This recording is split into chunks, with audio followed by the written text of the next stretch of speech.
ब्रह्मा जी की मूर्छा, उनके मुख से रुद्रदेव का प्राकट्य। सप्रमाण हुए ब्रह्मा जी के द्वारा 8 नामों से महेश्वर की स्तुति तथा रुद्र की आज्ञा से ब्रह्मा द्वारा सृष्टि रचना। तदनंतर काल महिमा, प्रलय, ब्रह्मांड की स्थिति तथा सर्ग आदि का वर्णन करके वायु देवता ने कहा, पहले ब्रह्मा जी ने 5 मानस पुत्रों को उत्पन्न किया जो उनके ही समान थे। उनके नाम इस प्रकार हैं: सनक, सनंदन, विद्वान सनातन, ऋभु और सनत कुमार। वे सब के सब योगी, वीतराग और ईर्ष्या दोष से रहित थे। इन सब का मन ईश्वर के चिंतन में लगा रहता था। इसीलिए उन्होंने सृष्टि रचना की इच्छा नहीं की। सृष्टि से विरक्त हो सनक आदि महात्मा जब चले गए, तब ब्रह्मा जी ने पुनः सृष्टि की इच्छा से बड़ी भारी तपस्या की। इस प्रकार दीर्घ काल तक तपस्या करने पर भी जब कोई काम न बना, तब उनके मन में दुख हुआ। उस दुख से क्रोध प्रकट हुआ। क्रोध से आविष्ट होने पर ब्रह्मा जी के दोनों नेत्रों से आंसू की बूंदें गिरने लगी। उन अश्रु बिंदुओं से भूत प्रेत उत्पन्न हुए। अश्रु से उत्पन्न हुए उन सब भूत प्रेतों को देखकर ब्रह्मा जी ने अपनी निंदा की। उस समय क्रोध और मोह के कारण उन्हें तीव्र मूर्छा आ गई। क्रोध से आविष्ट हुए प्रजापति ने मूर्छित होने पर अपने प्राण त्याग दिए। तब प्राणों के स्वामी भगवान नील लोहित रुद्र अनुपम कृपा प्रसाद प्रकट करने के लिए ब्रह्मा जी के मुख से वहां प्रकट हुए। उन जगदीश्वर प्रभु ने अपने को 11 रूपों में प्रकट किया। महादेव जी ने अपने उन महामना 11 स्वरूपों से कहा, बच्चों, मैंने लोक पर अनुग्रह करने के लिए तुम लोगों की सृष्टि की है, अतः तुम आलस्य रहित हो संपूर्ण लोक की स्थापना, हित साधन तथा प्रजा संतान की वृद्धि के लिए प्रयत्न करो। महेश्वर के ऐसा कहने पर वे रोने और चारों ओर दौड़ने लगे। रोने और दौड़ने के कारण उनका नाम रुद्र हुआ। जो रुद्र हैं वे निश्चय ही प्राण हैं, और जो प्राण हैं वे महात्मा रुद्र हैं। तत्पश्चात ब्रह्मपुत्र महेश्वर ने दया करके मरे हुए देवता परमेष्टि ब्रह्मा जी को पुनः प्राणदान दिया। ब्रह्मा जी के शरीर में प्राणों के लौट आने पर रुद्रदेव का मुख प्रसन्नता से खिल उठा। उन विश्वनाथ ने ब्रह्मा जी से यह उत्तम बात कही, उत्तम व्रत का पालन करने वाले जगत गुरु महाभाग विरिंच, डरो मत, डरो मत। मैंने तुम्हारे प्राणों को नूतन जीवन प्रदान किया है, अतः सुख से उठो। स्वप्न में सुने हुए वाक्य की भांति उस मनोहर वचन को सुनकर ब्रह्मा जी ने प्रफुल्ल कमल के समान सुंदर नेत्रों द्वारा धीरे से भगवान हर की ओर देखा। उनके प्राण पहले की तरह लौट आए थे। अतः ब्रह्मा जी ने दोनों हाथ जोड़ स्नेहयुक्त गंभीर वाणी द्वारा उनसे कहा, प्रभो, आप दर्शन मात्र से मेरे मन को आनंद प्रदान कर रहे हैं, अतः बताइए आप कौन हैं जो संपूर्ण जगत के रूप में स्थित हैं? क्या वे ही भगवान आप 11 रूपों में प्रकट हुए हैं? उनकी यह सब बात सुनकर देवताओं के स्वामी महेश्वर अपने परम सुखदायक कर कमलों द्वारा ब्रह्मा जी का स्पर्श करते हुए बोले, देव, तुम्हें ज्ञात होना चाहिए कि मैं परमात्मा हूं और इस समय तुम्हारा पुत्र होकर प्रकट हुआ हूं। ये जो 11 रुद्र हैं तुम्हारी सुरक्षा के लिए यहां आए हैं। अतः तुम मेरे अनुग्रह से इस तीव्र मूर्छा को त्याग कर जाग उठो और पूर्ववत प्रजा की सृष्टि करो। भगवान शिव के ऐसा कहने पर ब्रह्मा जी के मन में बड़ी प्रसन्नता हुई। उन विश्वात्मा ने 8 नामों द्वारा परमेश्वर शिव का स्तवन किया। ब्रह्मा जी बोले, भगवान रुद्र, आपका तेज असंख्य सूर्यों के समान अनंत है, आपको नमस्कार है। रसस्वरूप और जलमय विग्रह वाले आप भव देवता को नमस्कार है। नंदी और सुरभि ये दोनों आपके स्वरूप हैं। आप पृथ्वी रूपधारी शर्व को नमस्कार है। स्पर्शमय वायु रूप वाले आपको नमस्कार है। आप ही वसु रूपधारी ईश हैं, आपको नमस्कार है। अत्यंत तेजस्वी अग्नि रूप आप पशुपति को नमस्कार है। शब्द तन्मात्रा से युक्त आकाश रूपधारी आप भीमदेव को नमस्कार है। उग्र रूप वाले यजमान मूर्ति आपको नमस्कार है। सोम रूप आप अमृत मूर्ति महादेव जी को नमस्कार है। इस प्रकार 8 मूर्ति और 8 नाम वाले आप भगवान शिव को मेरा नमस्कार है। इस प्रकार विश्वनाथ महादेव जी की स्तुति करके लोक पितामह ब्रह्मा ने प्रणाम पूर्वक उनसे प्रार्थना की।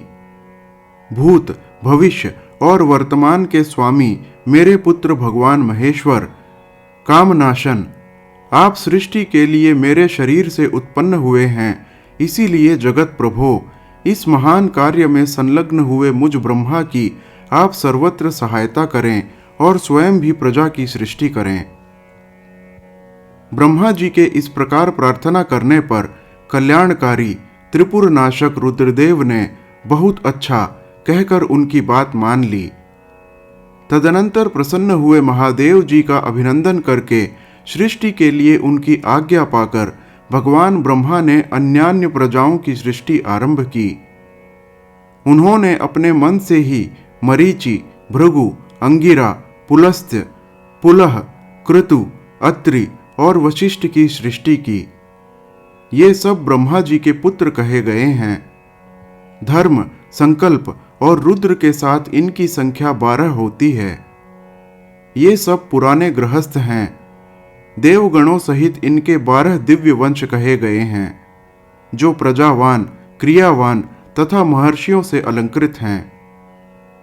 तत्पश्चात जल पर स्थित हुए रुद्र सहित ब्रह्मा जी ने देवताओं, असुरों, पितरों और मनुष्यों की सृष्टि करने का विचार किया। ब्रह्मा जी ने सृष्टि के लिए समाधिस्थ हो अपने चित्त को एकाग्र किया। तत्पश्चात मुख से देवताओं को, कोख से पितरों को, कटी के अगले भाग से असुरों को तथा प्रजननेन्द्रिय से सब मनुष्यों को उत्पन्न किया। उनके गुदा स्थान से राक्षस उत्पन्न हुए, जो सदा भूख से व्याकुल रहते हैं। उनमें तमोगुण और रजोगुण की प्रधानता होती है। वे रात को विचरते और बलवान होते हैं। सांप, यक्ष, भूत और गंधर्व ये भी ब्रह्मा जी के अंगों से उत्पन्न हुए। उनके पक्ष भाग से पक्षी हुए। वक्षस्थल से अजंगम अर्थात स्थावर प्राणियों का जन्म हुआ। मुख से बकरों और पार्श्व भाग से भुजंगमों की उत्पत्ति हुई। दोनों पैरों से घोड़े, हाथी, शरभ, नीलगाय, मृग, ऊंट, खच्चर, न्युंक नामक मृग तथा पशु जाति के अन्यान्य प्राणी उत्पन्न हुए। रोमावलियों से औषधियों और फूल मूलों का प्राकट्य हुआ। ब्रह्मा जी के पूर्ववर्ती मुख से गायत्री छंद, ऋग्वेद, त्रिवृत स्तोम, रथंतर साम तथा अग्निष्टोम नामक यज्ञ की उत्पत्ति हुई। उनके दक्षिण मुख से यजुर्वेद, त्रिष्टुप छंद, पंचदश स्तोम, ब्रह्मत्साम और उक्त नामक यज्ञ की उत्पत्ति हुई। उन्होंने अपने पश्चिम मुख से सामवेद, जगती छंद, सप्तदश स्तोम, वैरूप्य साम और अतिरात्र नामक यज्ञ को प्रकट किया। उनके उत्तरवर्ती मुख से 21 स्तोम, अथर्ववेद, आप्तोर्याम नामक यम, अनुष्टुप छंद और वैराज नामक साम का प्रादुर्भाव हुआ। उनके अंगों से और भी बहुत से छोटे बड़े प्राणी उत्पन्न हुए। उन्होंने यक्ष, पिशाच, गंधर्व, अप्सराओं के समुदाय, किन्नर, राक्षस, पक्षी, पशु, मृग और सर्प आदि संपूर्ण नित्य एवं अनित्य स्थावर जंगम जगत की रचना की। उनमें से जिन्होंने जैसे जैसे कर्म पूर्व कल्पों में अपनाए थे, पुनः पुनः सृष्टि होने पर उन्होंने फिर उन्हीं कर्मों को अपनाया। उस समय वे अपनी पूर्व भावना से भावित होकर हिंसा अहिंसा से युक्त, मृदु कठोर, धर्म अधर्म तथा सत्य और मिथ्या कर्म को अपनाते हैं, क्योंकि पहले की वासना के अनुकूल कर्म ही उन्हें अच्छे लगते हैं।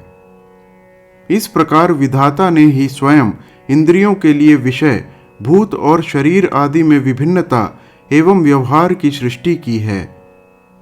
उन पितामह ने कल्प के आरंभ में देवता आदि प्राणियों के नाम, रूप तथा कार्य विस्तार को वेदोक्त वर्णन के अनुसार ही निश्चित किया। ऋषियों के नाम तथा जीविका साधक कर्म भी उन्होंने वेदों के अनुसार ही निर्दिष्ट किए। अपनी रात व्यतीत होने पर अजन्मा ब्रह्मा ने स्वरचित प्राणियों को वे ही नाम और कर्म दिए जो पूर्व कल्प में उन्हें प्राप्त थे।